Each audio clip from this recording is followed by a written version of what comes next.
ये बहुत पावरफुल सत्संग है, मैं आपको सुनाती हूँ, ध्यान से सुनना। एक लेडी के उसके हस्बैंड से आर्ग्यूमेंट हो गए। ओके। तो मतलब गुरुजी हमेशा कहते थे घरों में शांति रखो, हस्बैंड वाइफ की सेवा करे, वाइफ हस्बैंड की सेवा करे। तो उसका वॉल्यूम हाई हो गया। बात करते करते आपको अब क्या होता है, आप कोई गलती करते हो, गुरुजी आपको रियलाइज कराते हैं हमेशा कि आप गलत कर रहे हो। पहले तो हमने जितनी मर्जियां कर लिया, अब हम अपने आप को भी इग्नोर करते हैं, सब हर बात हम इग्नोर करते हैं। बट आपको इमीडिएटली उसी टाइम पता चल जाएगा कि आप कुछ काम गलत कर रहे हो। तो उसने जब वॉल्यूम हाई कर दिया, तो 15 दिन तक वो डेली गुरुजी से क्वेश्चन पूछती रही, गुरुजी क्या मैंने जो क्या सही किया, गलती हो गई। उसको खुद को भी लग रहा था कि मैंने गलत किया।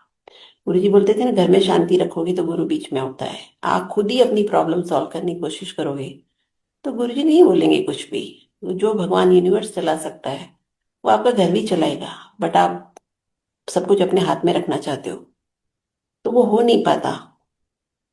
तो फिर वो रोज लेडी गुरुजी को पूछती थी, गुरुजी मैंने गलत तो किया, पर जो बोला था सही बोला था, बोला था सही बोला था। वो बार बार गुरुजी को प्रे करती रही कि गुरुजी क्या मैंने गलत किया। 15th डे गुरुजी ने उसको समझा दिया कि हाँ तूने गलत किया। देखिए, ये गुरुजी ने मुझे ये अब हम सबको समझना चाहिए एक बात, कि चुप रह के गुरुजी पूरा संसार चलाते हैं। गुरुजी बिना बोले, गुरुजी एम्पायर स्टेट में कुछ नहीं बोलते थे, सबका इतने लोगों का कल्याण करके चले गए। और हम बोल बोल के अपने घर में कुछ नहीं कर पाते, आर्ग्यूमेंट्स ही होते रहते हैं। तो उस लेडी को 15 दिन गुरुजी ने जवाब दिया, 15th डे, कि तूने गलत किया। मतलब वही बात जो आप हाई वॉल्यूम से बोलते हो, धीरे भी बोल सकते हो, आप लिख के भी भेज सकते थे। किसी बात कहने के तरीके होते हैं, घर में शांति रखनी चाहिए चाहे आप जैसे भी रखो।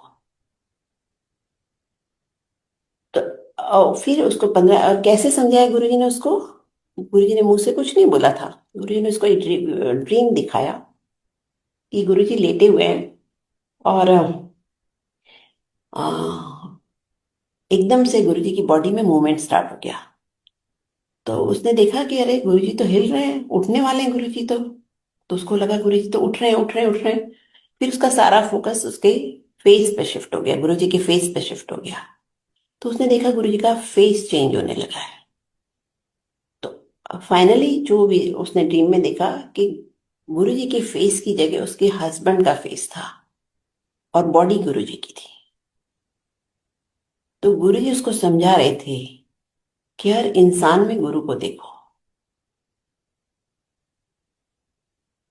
ये नहीं किसी को कुछ भी बोल दिया, ऐसा हक गुरुजी ने किसी को नहीं दिया। आप ये सोचो कि गुरुजी हर आपके एक्शन आपका देख रहे हैं, हर थॉट आपका गुरुजी को पता है। तो फिर किस लिए किसी इंसान को कुछ बोलना। हमारे करने से कभी कुछ चेंज नहीं होगा, ना हालात चेंज होंगे, ना हमारी लाइफ चेंज होगी। कुछ भी नहीं होगा, हमारे हाथ में गुरुजी ने दिया ही नहीं है कुछ भी। कहते हैं यूनिवर्स में पत्ता भी नहीं हिलता भगवान की इच्छा के बिना। तो अगर हम नेगेटिव करते हैं तो हमारे कर्म बनते हैं। गुरुजी कर्म कटवाने आए हैं, हम और नए कर्म बनाएंगे, हमको और जन्म लेने पड़ेंगे। वो सोचना भी नहीं चाहिए कलयुग में अगले जन्म के लिए। तो इसलिए भगवान चाहते थे कि घरों में शांति रखो, प्यार से बच्चे पालो। और ये हर इंसान को याद रखना चाहिए जो भी सत्संग करता है, सुनता है, कि भगवान में, यूनिवर्स में सब कुछ पीसफुली चलता है। कोई बोलता नहीं, ना जानवर बोलते हैं ना इंसान बोलते, सिर्फ इंसान ही बोल सकते हैं। भगवान बिना बोले संसार चला रहे हैं। कितना कुछ गुरुजी ने बिना बोले कर दिया, लाखों का कल्याण कर दिया, आज भी कर रहे हैं। तो हमारे बोलने से कुछ नहीं होगा। यहाँ पे एक बार एक किशोरी अंकल आए थे, 2000 पता नहीं कब आए थे। उन्होंने मेरी ग्रैंड डॉटर का मुंडन किया था, तुलिका की बेटी का। और मेरे ग्रैंडसन का मुंडन भी किशोरी अंकल ने किया, उन्होंने वो गुरु जी का हेड शेव करते थे। तो वो एक बार यहाँ पे आए थे 2011 में। वो एकदम चुप रहते थे, कुछ भी नहीं बोलते थे, सत्संग भी नहीं शेयर करते थे। कमाल की बात तो ये, सत्संग शायद उनको आज्ञा नहीं थी सत्संग शेयर करने की, सब कुछ बताने के लिए। तो उन्होंने 25 ईयर्स गुरु जी का हेड शेव किया है। मतलब वो ही नहलाते थे, वही सब कुछ करते थे, गुरु जी के साथ रहे थे 25 साल। तो जब वहां आए, यहाँ आए, एक वर्ड नहीं बोलते थे। और 4 बजे तो सो के उठते थे, सारा दिन वो पाठ करते थे। तो उनके कमरे में मैं नहीं जाती थी, मेरा हेल्पर जाता था।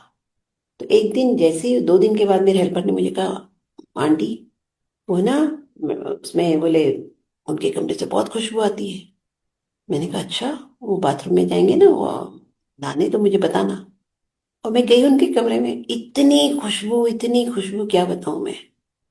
तो मैं हर रोज रोज में नहाने जाते थे, उनके कमरे में जाती थी खुशबू देखने के लिए कि आ रही है कि नहीं, चेक करने के लिए जाती थी मैं। तो फाइनली जब उन्होंने कभी सत्संग नहीं सुनाया, कुछ एक सत्संग सुनाया जो मुझे याद है अभी तक। तो आप उस सत्संग से आप सोचिएगा कि उनमें पावर कितनी गुरुजी ने दी हुई है, पर वो बोलते कुछ नहीं थे। उन्होंने वो एक सत्संग सुनाया कि वो एक सी बीच पे खड़े थे, और बीच पे से एक शेषनाग आए, और शेषनाग किशोरी अंकल को पूछ रहे हैं कि गुरुजी कहाँ रहते हैं। गुरुजी का पता जानना चाहते थे, एड्रेस जानना चाहते थे गुरुजी का। तो आप सोचिए, और वो बता रहे हैं कि शेषनाग को कि यहाँ यहाँ चले जाओ, तो वहां गुरुजी बैठे हुए हैं। तो आप सोचिए वो स्पिरिचुअली कितने इवॉल्व होंगे, गुरुजी ने उनको कितना आशीर्वाद दिया हुआ है। क्योंकि जब गुरुजी की फिजिकल, गुरुजी सामने होते थे तब तो किसी के मुंह से आवाज ही नहीं निकलती थी। तो फाइनली एक दिन मैंने उनसे पूछा कि, मैंने कहा अच्छा चलो छोड़ो, आप तो सत्संग सुनाते नहीं हो कभी, एक बात बता दो कि गुरुजी क्या करने के लिए बोलते थे। तो उन्होंने कहा, गुरुजी बोलते थे चुप रहा करो। ये हम सब के लिए बहुत बड़ा मैसेज है कि चुप रहा करो। हम बोल बोल के कभी नहीं कुछ कर पाएंगे, तो अब हमें चुप रहना सीखना चाहिए। अब जब हम चुप रहेंगे तो गुरुजी हमारे हमारा घर देखेंगे। अगर हम खुद ही अपना चार्ज अपने हाथ में रखेंगे, तो फिर गुरुजी किसी में इंटरफेयर नहीं करते, फिर आप अपना देख लो, कोई बात नहीं, फिर आपकी किस्मत। लेकिन एक बात जरूर है कि फिर घर में जब बहुत आर्ग्यूमेंट होते हैं तो नेगेटिव एनर्जी जनरेट हो जाती है, और जहाँ नेगेटिव एनर्जी होती है वो गुरुजी को बिल्कुल पसंद नहीं आता। तो इसलिए हर कोशिश करनी चाहिए कि हम अपने आप को चेंज करें। ये सब लेसन गुरुजी सबको सिखा देते हैं, प्यार से या गुस्से, गुस्सा तो खैर गुरुजी नहीं करते, भगवान है।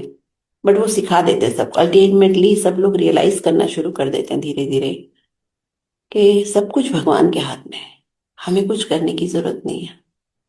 वही सब कुछ करें और वही होगा जो गुरु जी करेंगे। हमारे कारण ऐसा कुछ नहीं होता, कितने भी शब्द में भी तो है ना। एक और भी बात है ना कि एक शब्द है, अ, अपने खसम भरोसा। एटर्नल हस्बैंड सबका गुरु जी है। एटर्नल हस्बैंड पे ध्यान रखो और अर्ली फैमिली मेंबर्स की सेवा करो। यही गुरु जी ने सीख दी है सबको, जो गुरुजी करेंगे वही होगा। और देखिए, ये जब गुरुजी ने समाधि ली थी तो वहां पे करीब 3,000 संगत थी, जिसमें अंकल आंटी सब थे। आधे अंकल थे, आधी आंटियां थी। तो रघुराय ने शायद बोला था, हाँ जी, कि 3,000 विधवाएं खड़ी हैं यूनिवर्स में। There is only one man and is God. हमारे बोलने से कुछ नहीं होगा, और हम चुप रहेंगे तो हमारे कर्म भी कटते रहेंगे।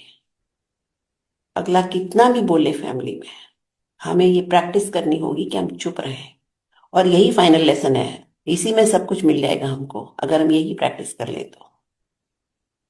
ये बहुत जरूरी है, हमारे करने से कुछ होता भी नहीं है, हमने देखा भी है, जो गुरु जी की सारी पुरानी संगत ने समझ भी लिया है।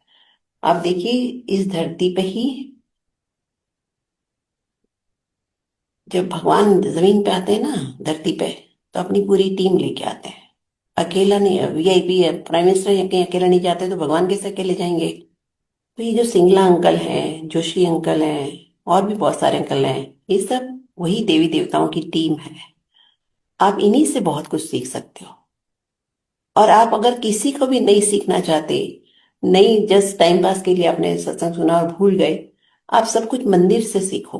कि मंदिर में कोई रिचुअल नहीं होता, कुछ नहीं होता, और सिर्फ दर्शन के लिए हम जाते हैं।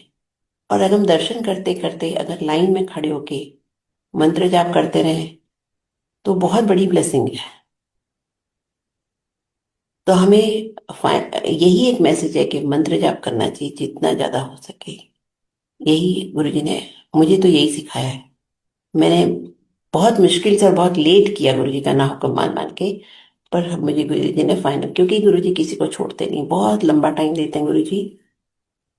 मेरी बेटी ने एक बार ड्रीम देखा था कि वो बीच पे गुरुजी बैठे और वो गई थी गुरुजी के पास।